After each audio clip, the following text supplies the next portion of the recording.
तो हम लोग यहाँ पे स्टार्ट करते हैं quadratic equations class 10। Previous term में बच्चों मैंने एक्सरसाइज 4.2 का डिस्कशन किया था। आज हम लोग डिस्कशन कर रहे हैं एक्सरसाइज 4.4 का। और बच्चों ये ओल्ड एनसीईआरटी के अकॉर्डिंग चैप्टर है। This is your old NCERT. और जो बच्चे न्यू वाली एनसीईआरटी फॉलो कर रहे हैं तो वो जो न्यू एनसीईआरटी होगी उसमें इस एक्सरसाइज का नाम 4.3 है। तो आपको न्यू एनसीईआरटी के अकॉर्डिंग इस एक्सरसाइज का नाम उसमें 4.3 नजर आएगा। तो बच्चों ये डिफरेंस है।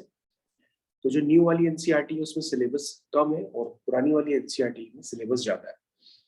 तो बच्चों यहाँ पर हम लोग क्या करते हैं, सबसे पहले फर्स्ट क्वेश्चन पढ़ते हैं। यहाँ पे लिखा क्या है, लिखा है find the nature of roots of the following quadratic equation, if the real roots exist find them. तो बच्चों ये आपका फर्स्ट क्वेश्चन है। तो फर्स्ट क्वेश्चन को हम लोग कंप्लीट करना स्टार्ट करते हैं। सिर्फ आपको ध्यान से देखना है, ठीक है। चलिए, फर्स्ट क्वेश्चन बच्चों करने के लिए हम सबसे पहले उसको क्रॉप कर लेते हैं। तो ये आपका फर्स्ट क्वेश्चन हो गया।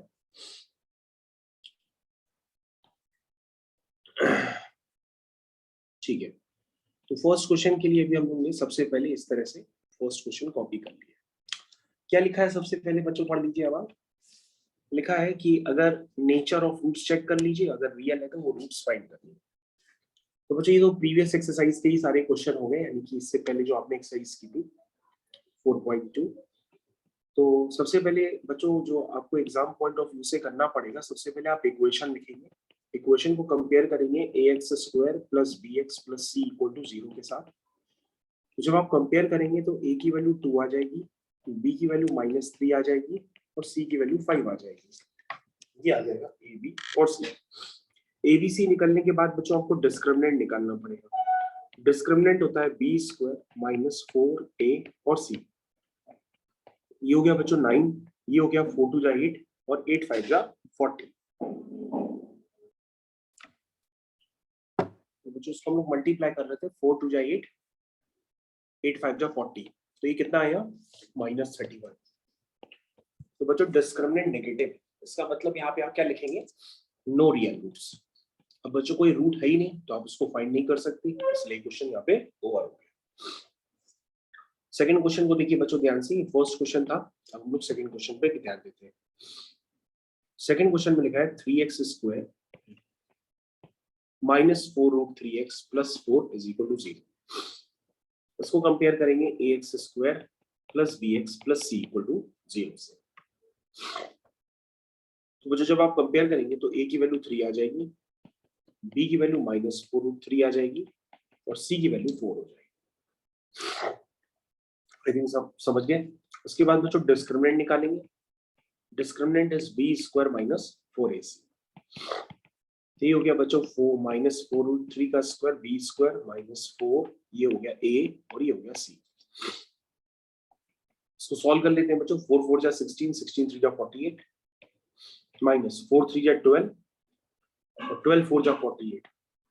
तो ये बच्चों डिस्क्रिमिनेंट इक्वल टू 0 आ रहा है।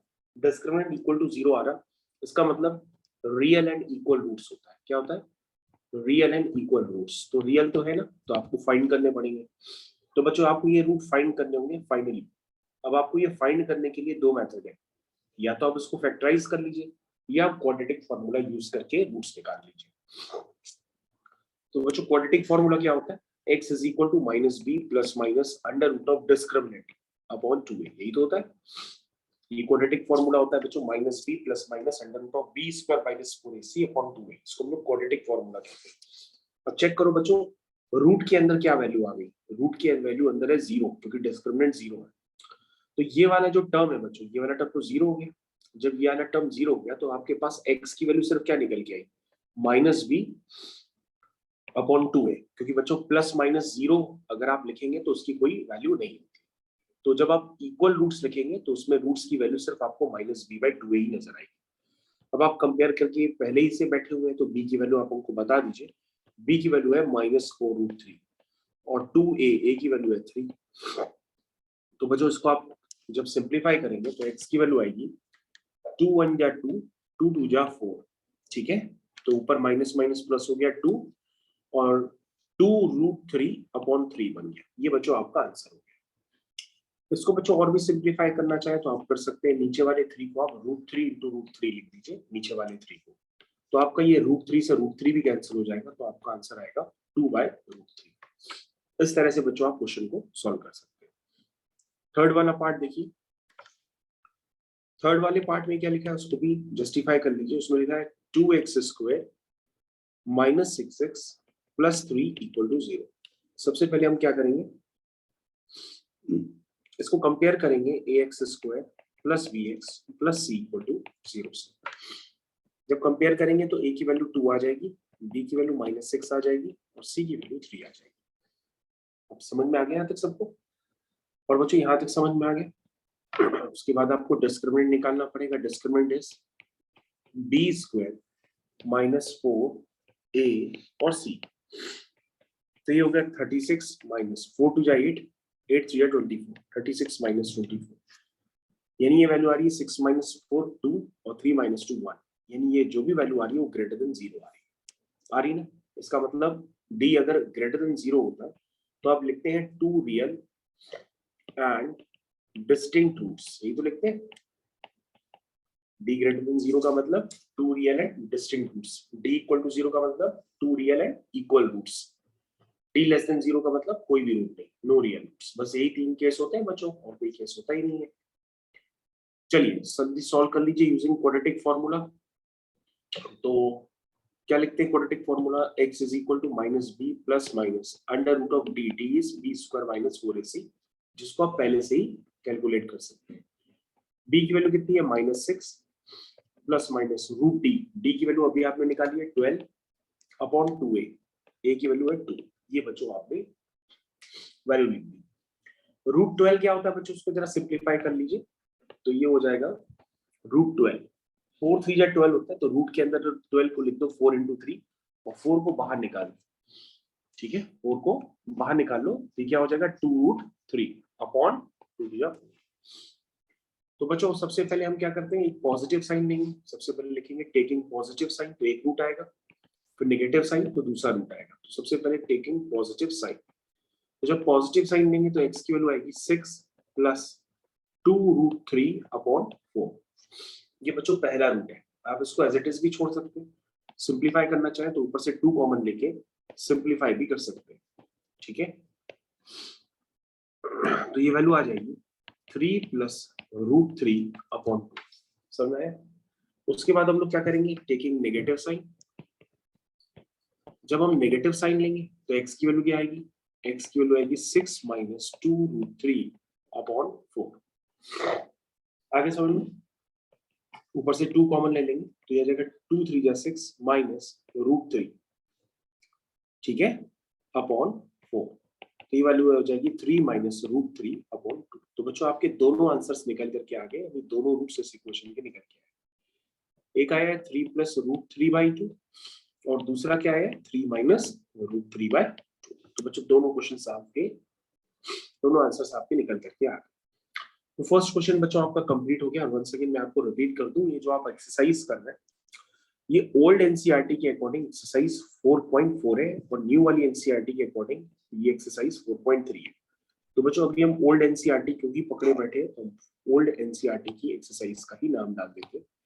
दिस इज योर एक्सरसाइज 4.4, ठीक है, समझ में आया? चलिए तो बच्चों ये आपका क्वेश्चन तो कंप्लीट हो गया। अब हम लोग सेकंड क्वेश्चन पे चलते हैं। देखिए सेकंड क्वेश्चन में क्या लिखा हुआ है, लिखा है find the value of k for which the quadratic equation has 2 equal roots.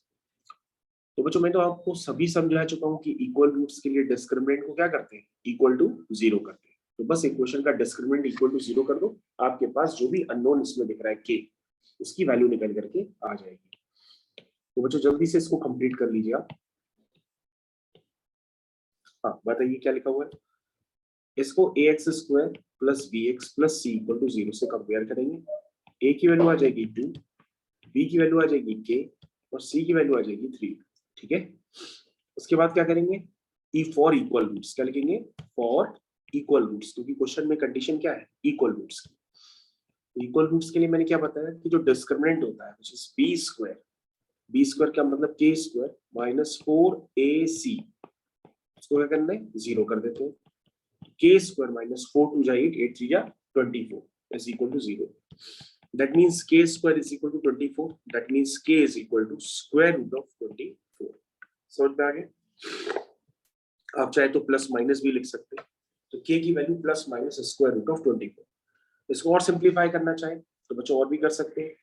जो 24 है उसको स्क्वायर रूट के अंदर लिख दो 6 into 4 और 4 को 2 करके बाहर निकाल दो, रूट 6 अंदर छोड़. ठीक है, ऐसे भी लिख सकते हैं प्लस माइनस 2 रूट 6. जो 24 है ना उसको लिख दो 4 into 6 और 4 तो बाहर आ जाएगा 2 बन के और 6 अंदर रह जाएगा. ऐसे भी लिख सकते हो आप, वरना प्लस माइनस रूट 24 को ही छोड़ सकते हैं. नेक्स्ट क्वेश्चन देखो बच्चों. नेक्स्ट क्वेश्चन ये टर्म अनक्लियर है तो हम इसको मल्टीप्लाई करके पहले क्लियर कर लेते हैं. kx का अंदर मल्टीप्लाई कर लेते हैं तो kx into x हो जाएगा kx square minus 2kx plus 6 is equal to 0. अब बच्चों जब हम इसको कंपेयर करेंगे ax square plus bx plus c equal to 0 से, तो a की वैल्यू कितनी आ जाएगी k, b की वैल्यू कितनी आ जाएगी माइनस 2k और c की वैल्यू कितनी नजर आ रही है 6. क्या ये बात सबको समझ में आ रही है? a की वैल्यू है k, b की वैल्यू है माइनस 2k और c की वैल्यू है 6. सबको क्लियर है? क्लियर है तो बच्चों हमें आगे क्या करना होता है, डिस्क्रिमिनेंट को इक्वल टू 0 करना होता है. Discriminant is b square minus 4ac. तो ये हो गया बच्चों b स्क्वायर माइनस 4, ये हो गया a और ये हो गया c, ये मैंने इक्वल टू 0 कर. समझ आ गया? तो ये हो गया 4k square minus 4 6 24k is equal to 0. ठीक है, तो बच्चों 4 पूरी क्वेश्चन में कॉमन है, आप पूरी क्वेश्चन में 4 से डिवाइड कर दो और भी सिंपल हो जाएगी. तो क्या क्या कुछ कॉमन है क्या? यस सर कॉमन है. आप ऐसा करिए 4k ही कॉमन ले लीजिए. तो क्या बनेगा अंदर, k minus 4 6 24 is equal to 0. ठीक है, तो बच्चों यहाँ पर 4k को भी इक्वल टू 0 करोगे और k माइनस 6 को भी 0 करोगे. जब 4k को 0 करोगे तो k आ जाएगा 0/4. 0/4 मतलब k की वैल्यू 0 पे, और k माइनस 6 को इक्वल टू 0 करोगे तो k इक्वल टू 6 आ जाएगा. तो यहाँ पे k की दो वैल्यूज निकल के आई 0 और 6. तो बच्चों आपका क्वेश्चन नंबर जो सेकंड वाला है वो भी आपका मैंने कंप्लीट कर दिया. ठीक है, ये आपका सेकंड क्वेश्चन भी कंप्लीट. इसके बाद बच्चों हम लोग क्वेश्चन नंबर थर्ड पे चलते हैं. ये आपका क्वेश्चन नंबर थर्ड है, इसको ध्यान से देखिए. थर्ड, फोर्थ, फिफ्थ, ये 3 पार्ट हमको और करने हैं, इससे आपकी एक्सरसाइज भी फिनिश हो जाएगी. तो हम लोग सबसे पहले कंप्लीट करते हैं क्वेश्चन नंबर थर्ड.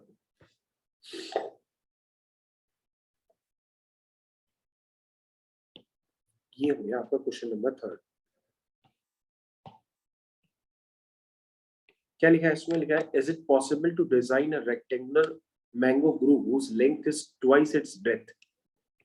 पहले हम लोग रेक्टेंगुलर गार्डन टाइप का कुछ तैयार कर देते हैं. ये हमने तैयार कर दिया. ठीक है, कह रहा है is it possible to design a rectangular mango grove whose length is twice its breadth. तो बच्चों ब्रेथ को पहले मान लेते हैं. जो लेंथ छोटी होती है उसको ब्रेथ कहते हैं, जो बड़ी होती है उसको लेंथ होती है. तो हमने ब्रेथ पहले लेट कर ली. याद रखिए जो लेंथ छोटी होती है उसको हम ब्रेथ कहते हैं, जो बड़ी होती है उसको हम लेंथ कहते हैं. तो हमने ब्रेथ को लेट कर दिया. क्या है वो? x. फिर क्या लिखा है? whose length is twice its breadth. जो लेंथ है वो क्या है? ब्रेथ का ट्वाइस. तो ये लेंथ आपकी 2x होगी. ठीक है, कह रहा है और जो एरिया है वो 800 है. एरिया कितना है? 800. कह रहा find its length and breadth. ठीक है, हम चेक कर लेते हैं. एरिया बच्चों क्या होता है? एरिया होता है लेंथ इनटू ब्रेथ. ये लेंथ का काम कर रहा है और ये ब्रेथ का काम कर रहा है. तो एरिया रेक्टेंगल का क्या होता है? Length into breadth.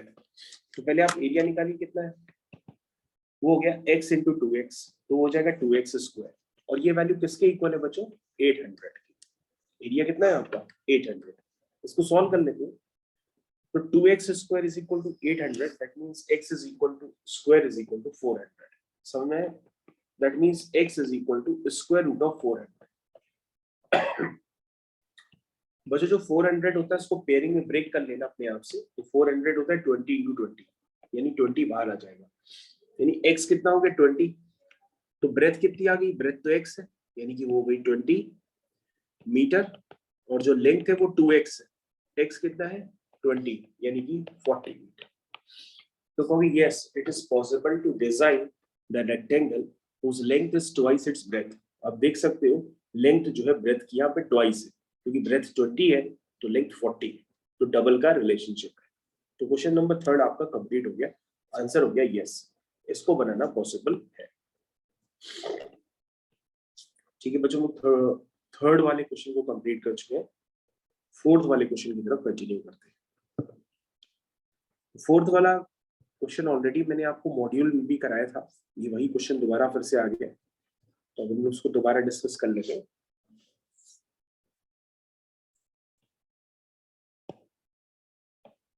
ये आपका क्वेश्चन नंबर 4, क्या लिखा हुआ है इसमें? इसमें लिखा हुआ है is the following situation possible, if so determine there present ages. इसमें बच्चों आपको सिर्फ इतना समझना होता है कि मान लीजिए मेरी प्रेजेंट एज 30 इयर्स है और आयुष की प्रेजेंट एज 15 इयर्स है, ठीक है। मैं कहूँ 5 साल बाद मेरी एज कितनी होगी, कहोगे सर आपकी अभी 30 है तो 5 साल बाद होगी 30 + 5, है ना, और आयुष की होगी 15 + 5। यानी कि आपने क्या किया, जो प्रेजेंट एज थी 30 इयर्स उसमें +5 किया तो आप 5 साल आगे की एज आ गई। और अगर मैं पूछूं 5 साल पहले मेरी एज क्या होगी, तो हमने कहा प्रेजेंट एज कितनी है मेरी 30, तो 5 साल पहले होगी मेरी 30 - 5। यानी आगे निकालने के लिए प्रेजेंट एज में हम 30 + 5 कर रहे हैं और पीछे जाने के लिए हम प्रेजेंट एज में 30 - 5 कर रहे हैं। ये बात समझ में आई? यानी जो काम होता है वो प्रेजेंट एज से ही होता है। बस बच्चों यही इसका कॉन्सेप्ट होता है। तो सबसे पहले यहाँ पे लिखा हुआ है the sum of the ages of two friend is 20 years. ठीक है, दो फ्रेंड्स हैं, उनकी एजेस का सम क्या है, वो 20 इयर्स। ठीक है, तो हमको उनका एज तो पता नहीं है फ्रेंड्स का, तो हम मान लेते हैं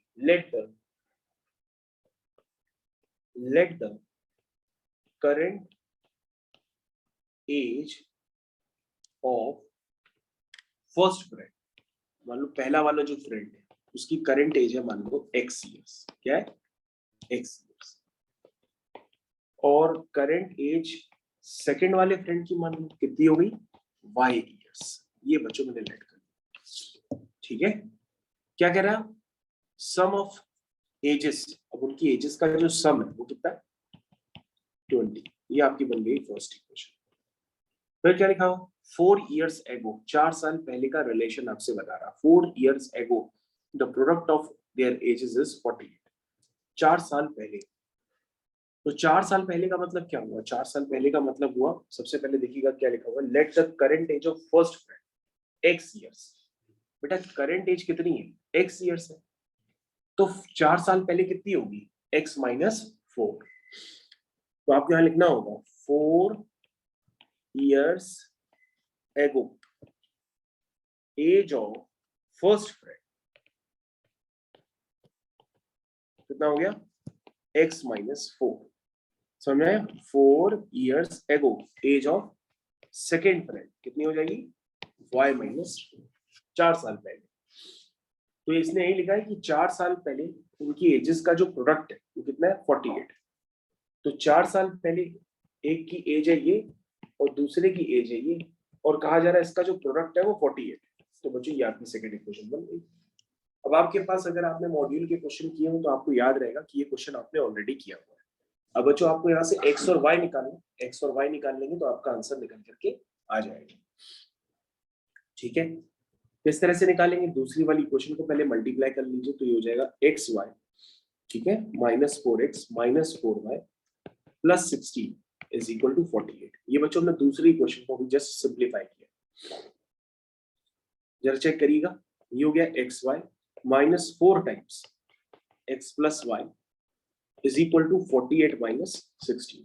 यहां तक समझ में आ गया? अब बच्चों ध्यान से देखो, आपके पास x + y की वैल्यू पता है कितनी है 20, 48 - 16 कितना हुआ 2, 4 - 1 3, ठीक है 32। अब ध्यान से देखो बच्चों, ये हो गया xy - 80 इज इक्वल टू 32। तो यहां से बच्चों xy की वैल्यू कितनी आ गई 32 + 80, 32 + 80। तो xy की वैल्यू हो गई 32 + 80, यानी कि 2 + 0 हो गया 2 और 8 और 3 हो गया 11, यानी xy की वैल्यू कितनी हो गई 112। अब बच्चों देखो ध्यान से, अगर आप क्वेश्चन जल्दी करना चाहते हो तो मैंने क्वेश्चन पूरा आपका सेट कर दिया, आपके पास एक्स वाई भी आ गया और एक्स प्लस वाई भी गिवन है, तो क्या आप एक्स वाई नहीं निकाल पाओगे? एक्स और वाई बिल्कुल निकाल लोगे। एक तरह से अगर आप चाहो तो आप क्वाड्रेटिक इक्वेशन के कॉन्सेप्ट से ही कर सकते हैं। कैसे? क्योंकि सर एक इक्वेशन है, उसके रूट्स मान लो एक्स और वाई है, तो उसका एक सम ऑफ रूट्स भी गिवन है, प्रोडक्ट ऑफ रूट्स भी गिवन है। तो किसी इक्वेशन के अगर आपके पास सम ऑफ रूट्स और प्रोडक्ट ऑफ रूट्स गिवन हो तो आप वो इक्वेशन भी तो निकाल सकते हो। क्या होती है? X square minus x times sum of roots पर product of roots equal to 0। तो उस इक्वेशन के रूट्स आपके पास वो भी निकल के आ जाएंगे। लेकिन बच्चों अगर आप वैसे नहीं करना चाहते हो तो डायरेक्टली आप इन दोनों इक्वेशन को सॉल्व करो। कैसे करोगे? आप एक काम कर लेना, फर्स्ट इक्वेशन से y की वैल्यू निकाल लो, कितनी आएगी? फर्स्ट इक्वेशन से y की वैल्यू को जल्दी से बता दो कितनी आएगी। x y की वैल्यू आ जाएगी 20 minus x is equal to 100। अब बच्चों ध्यान से देखो, ये क्वाड्रेटिक इक्वेशन बन जाएगी, आप इसी को सॉल्व कर दो तो आपके पास x आ जाएगा। x की वैल्यू पुट करके आप y निकाल लीजिए। ठीक है, ये होगी बच्चों equation 20x minus x square is equal to 112। ठीक है, चलिए तो बच्चों यहाँ पे तो स्पेस कम है, इसलिए मैं इसको कॉपी करके अभी नेक्स्ट पेज पे पहुंच रहा हूँ, इस क्वेश्चन को अगले पेज पे ले जा रहा हूँ। ठीक है, तो आप मेरे साथ बने रहिए, यहाँ तक पहले नोट कर लीजिएगा, वीडियो को पॉज करके फिर हम लोग यहाँ से आगे कंटिन्यू कर चुके हैं। ठीक है बच्चों, यही आई थी आपकी क्वेश्चन, जरा चेक कर लीजिएगा। 20x minus x square is equal to 112।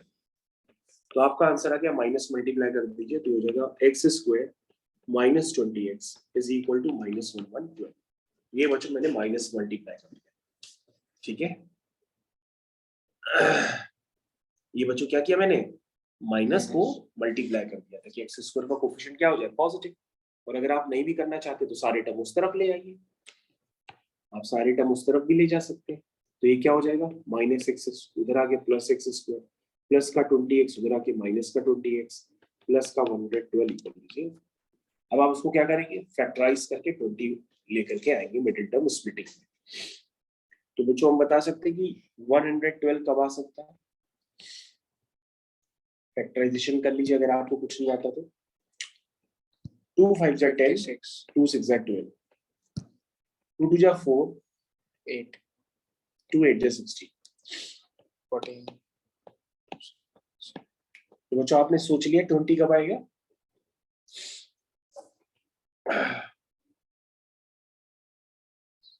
कोई है बताएगा कैसे आएगा 20? देखिए, अगर आप 7 2 जा 14 करेंगे और 40 into 8 करेंगे तो 20 तो आएगा नहीं, क्योंकि 14 और 8 क्या होता है? 22 होता है। आपको 20 चाहिए, इसलिए आप ध्यान दीजिएगा। 7 2 जा 14, 14 2 जा 28, और 28 और 4 तो भी नहीं आएगा। तो बच्चों 20 तो आ ही नहीं रहा है, तो क्या 20 इसके फैक्टर नहीं होंगे क्या? आप इसमें से दो टर्म जल्दी निकालिए।